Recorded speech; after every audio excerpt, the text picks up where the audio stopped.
moi je dirais sincèrement que je retrouve mes images dans beaucoup de moments derrière les images de Besson, sans qu'il en efface une copie servile. Il l'a digéré, il a mis 30 ans pour repenser à ça, mais ce qu'il montre, c'est bien l'univers de Besson, notamment. J'ai pas vu plus que vous, j'ai vu que les bandes annonces, mais on a assisté au tournage, par exemple, beaucoup de fois, de journée, et là, il y a un esprit valérian, il y a un humour qu'on retrouve, et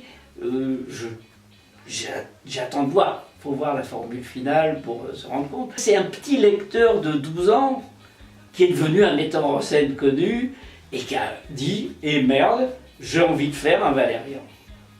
Et ça, c'est extraordinaire. Il y en a eu des tas de tentatives, des envies de faire de films, mais c'était immontable, c'était ingérable. Ça s'est cassé la gueule sur X projets, Pierre, et même sur des trucs avec Bilal. Pierre a écrit des tas de scénarios, de synopsis retravaillés. L'un des avantages de la bande dessinée, c'est que quand on écrit un scénario, sauf erreur, il y a un dessinateur qui va le dessiner après. Alors que quand on écrit pour le cinéma, ce qui m'est arrivé, la plupart des scénarios, vous devez le savoir, ne sont jamais tournés. Mais ce qui est très frappant, la BD a été très peu, voire pas du tout, adaptée au cinéma pendant des années et des années, ni en France ni aux États-Unis, notamment parce que les producteurs et toute la mécanique, toute la structure du cinéma ne savaient pas lire des BD. Il y avait même beaucoup de cas où on vous demandait d'écrire un résumé de l'album. Vous disiez, mais vous savez qu'il y a lire l'album, il y a tout, il y a les images, qu'est-ce que vous voulez que vous fassiez? Non, mais moi je sais pas, bon bref.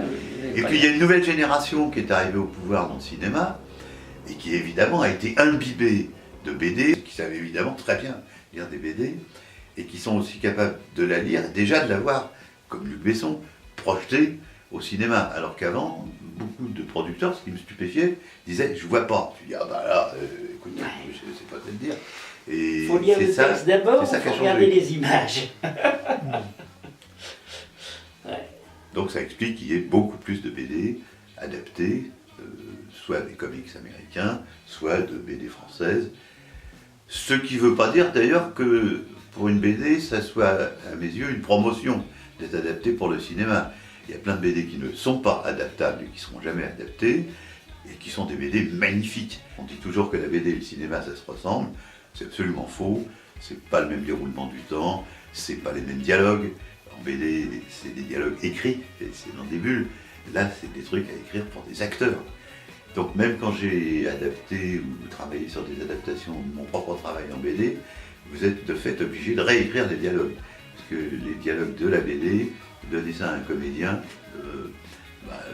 dans la BD ils sont très bien, et pour un comédien ils sont pas bien, parce que pas la même manière de s'exprimer.